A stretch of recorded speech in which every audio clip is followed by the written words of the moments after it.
ఇటు బొగ్గు గనులు అటు సున్నపురాతి గనులు తెలంగాణలో ఇప్పుడు ఇవే హాట్ టాపిక్ గా మారాయి. కేంద్ర గనుల శాఖ మంత్రిగా కిషన్ రెడ్డి బాధ్యతలు స్వీకరించిన అనంతరం చోటు చేసుకున్న ఈ పరిణామాలు పొలిటికల్ గాను కాకపుట్టిస్తున్నాయి.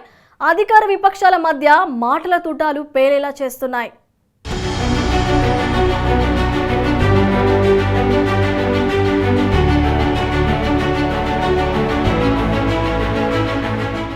సింగరేణి భవితవ్యం ప్రశ్నార్థకమేనా?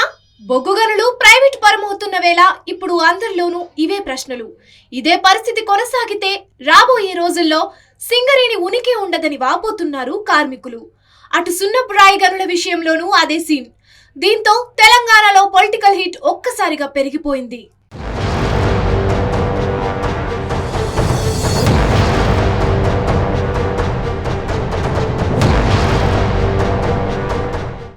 మొదటగా సింగరేణి గనుల వేలం అంశాన్ని పరిశీలిస్తే 10వ విడత బొగ్గు గనుల వేలంలో భాగంగా దేశవ్యాప్తంగా ఉన్న 60 బొగ్గు బ్లాక్లను ఇటీవలే కేంద్రం వేలం వేసింది. ఇందులో తెలంగాణకు చెందిన శ్రావణపల్లి గని సైతం ఉండడంతో వివాదం రాజుకుంది. ఈ బ్లాక్ లో సుమారు 12 కోట్ల టన్నుల మేర బొగ్గు నిల్వలు ఉన్నట్లు గతంలోనే సింగరేణి నిర్వహించిన అన్వేషణలో తేలింది. ఈ నేపథ్యంలోనే సింగరేణి సంస్థ సైతం ఈ వేలంలో పాల్గొంది. దీంతో ఇప్పుడు వేలం పాటలో ఆ బ్లాక్ ఎవరికి దక్కుతుందన్నది ఉత్కంఠ రేపుతోంది.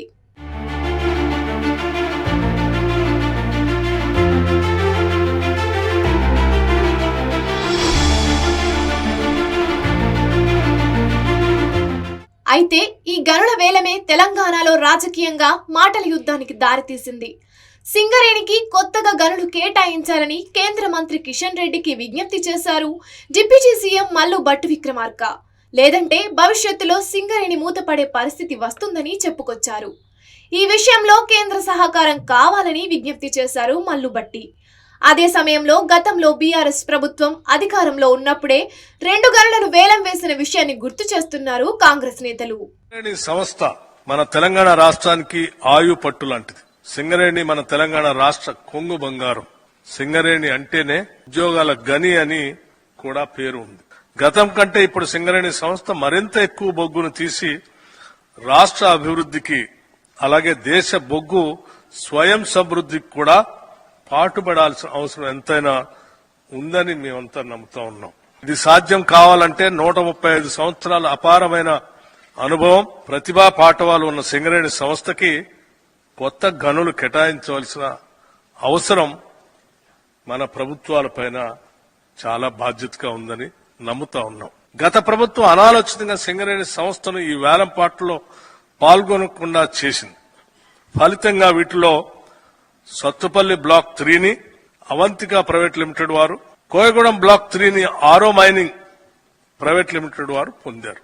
తద్వారా సింగరేణి ప్రభుత్వ రంగ సంస్థకు కాకుండా ప్రైవేటు వ్యక్తుల చేతులకి బ్లాకులు పోయినాయి.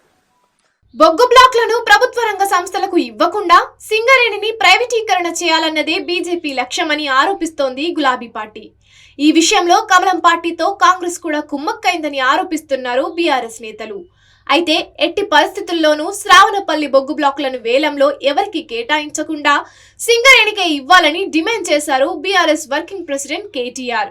ఈ విషయంలో తమ పార్టీ తరపున భారీగా నిరసన కార్యక్రమాలు చేపట్టనున్నట్లు వెల్లడించారు. ఢిల్లీలోని జంతర్ మంతర్ వద్ద సైతం ఆందోళన చేయనున్నట్లు పార్టీ నేతలతో వ్యాఖ్యానించారు కేటీఆర్. తిరిగి మళ్ళీ సింగరేణికి ప్రమాదం వస్తే కాపాడగలిగేది కేవలం ఒక కేసీఆర్ ఆధ్వర్యంలోని బీఆర్ఎస్ మాత్రమే. ఇది ప్రజలు గుర్తించాలని చెప్పి మేము కోరుతా ఉన్నాం. రాష్ట్రంలో ఉన్న బొగ్గు గనుల్లో బొగ్గు దవ్వుకునే హక్కును నిరాకరించడం అనేది దుర్మార్గమా కాదా ఒక్కసారి రాష్ట్ర ప్రజలు కూడా ఆలోచించాలా.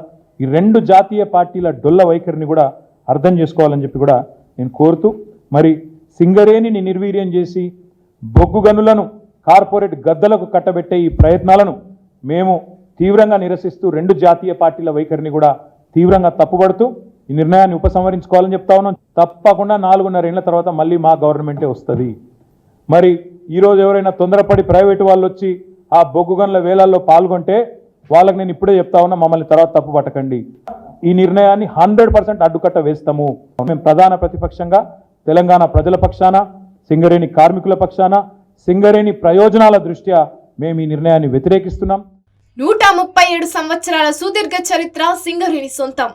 దక్కన్ కంపెనీ పేరుతో తొలి నాళ్లలో బొగ్గు తవ్వకాలు జరగగా 1921లో దక్కన్ కంపెనీని ఇంగ్లాండ్ నుంచి మద్రాసుకు తరలించి సింగరేణి కాలరీస్ లిమిటెడ్ పేరు మార్చారు.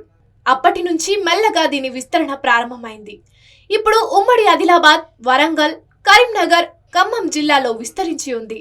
ఒక్క మాటలో చెప్పాలంటే తెలంగాణలో అతిపెద్ద ఉత్పాదక సంస్థగా సింగరేణి ఉంది.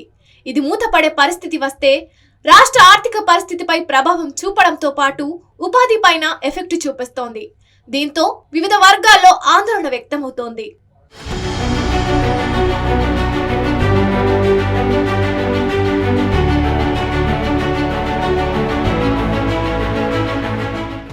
బొగ్గు గనుల వేలం వ్యవహారం ఓవైపు వేడి రాజేస్తుంటే మరోవైపు సున్నపురాయి గనుల వేలం మంట పుట్టిస్తోంది.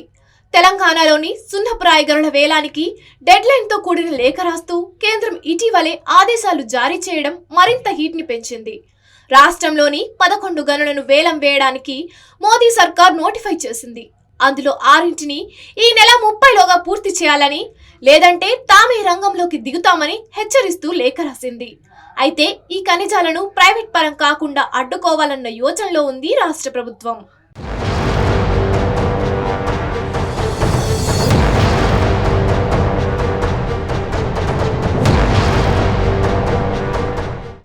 రాష్ట్రంలోని సూర్యాపేట జిల్లాలో ఉన్న సైదులనామా, సుల్తాన్పూర్, పుసలబోడు, ఖమ్మం జిల్లాలోని చింతలతాండా, ఆదిలాబాద్ జిల్లాలోని కంపజనపాని తదితర ప్రాంతాల్లో ఈ సున్నపురాయి నిక్షేపాలున్నాయి. ఇంతకాలం వీటిని వేలం వేయకపోవడంతో 2024 మే 20న రాష్ట్ర ప్రభుత్వానికి కేంద్ర గనుల శాఖ లేఖ రాసింది. వేలం ప్రక్రియను వేగవంతం చేయాలని అందులో కోరింది. వీటిలో కనీసం 6 గనులైనా ఈ నెల 30వ తేదీలోగా వేలం వేయాలని గడువు విధించింది. లేని పరిస్థితుల్లో తామే రంగంలోకి దిగుతామని స్పష్టం చేసింది. గనులు, ఖనిజాల అభివృద్ధి నియంత్రణ చట్టంలోని సెక్షన్ 10(b)(11) ప్రకారం తామే వేలం వేసి ప్రైవేట్ కంపెనీలకు అప్పగిస్తామని తెలిపింది. అయితే గత నెలలో ఎన్నికల కోడ్ ఉన్నందున ఈ లేఖపై రాష్ట్ర ప్రభుత్వం అంతగా ఫోకస్ చేయలేదు. కానీ కేంద్రం విధించిన గడువు దగ్గర పడడంతో రేవంత్ సర్కార్ గనుల వేలం, కేంద్రం లేఖపై సమీక్ష నిర్వహించింది.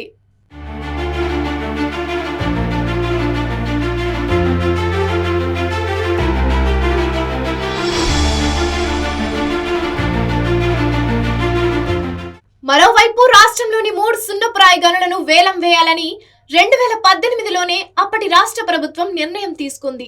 సూర్యాపేట జిల్లాలోని పసలబోడు, సైదులనామా, సుల్తాన్పూర్ సున్నపురాయి గనుల వేలానికి సన్నాహాలు చేసింది. అందుకు అనుమతించాలంటూ 2020 సెప్టెంబర్ 16న రాష్ట్ర ప్రభుత్వ ప్రధాన కార్యదర్శి కేంద్ర గనుల మంత్రిత్వ శాఖకు లేఖ రాశారు. అందుకు స్పందించిన కేంద్ర ప్రభుత్వం వేలానికి అనుమతిస్తూ 2021 డిసెంబర్ 12న రాష్ట్ర ప్రభుత్వానికి ప్రత్యుత్తరం ఇచ్చింది. రాష్ట్ర ప్రభుత్వం అంగీకరించినందున కేంద్రం ముందస్తు అనుమతి అవసరం లేదని, వేలం ప్రక్రియ కొనసాగించాలని అందులో స్పష్టం చేసింది. ఈ నేపథ్యంలో గనులు, ఖనిజాల వేలం ప్రక్రియ ఏ దశల్లో ఉందో చెప్పాలంటూ కేంద్ర ప్రభుత్వం కొంతకాలం క్రితం అన్ని రాష్ట్రాలను ఆరా తీసింది. ఈ సమాచారం ఆధారంగా 2015 కొత్త చట్టం ద్వారా చేపట్టిన వేలం విధానంలో దేశవ్యాప్తంగా వివిధ రాష్ట్రాల్లో 354 భారీ ఖనిజాల గనులను ఇటీవల వేలం వేసింది.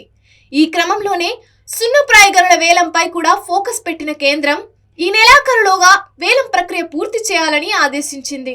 అయితే డెడ్ లైన్ దగ్గర పడడంతో రాష్ట్ర ప్రభుత్వం ఈ ఖనిజాలను ప్రైవేట్ పరం కాకుండా చూసేందుకు ప్రణాళికలు సిద్ధం చేస్తోంది. మరి ఇలాంటి పరిస్థితుల మధ్య ఎలాంటి పరిణామాలు చోటు చేసుకోనున్నాయన్నది ఆసక్తి రేపుతోంది.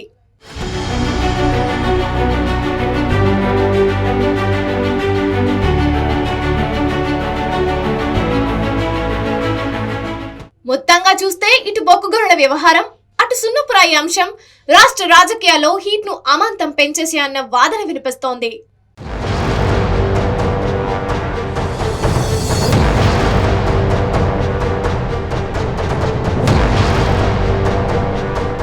ఇది ఇవాల్టి ఇదండి సంగతి కార్యక్రమం. రేపు మరో ఎపిసోడ్తో మళ్ళీ కలుద్దాం. అంతవరకు సెలవు, నమస్తే.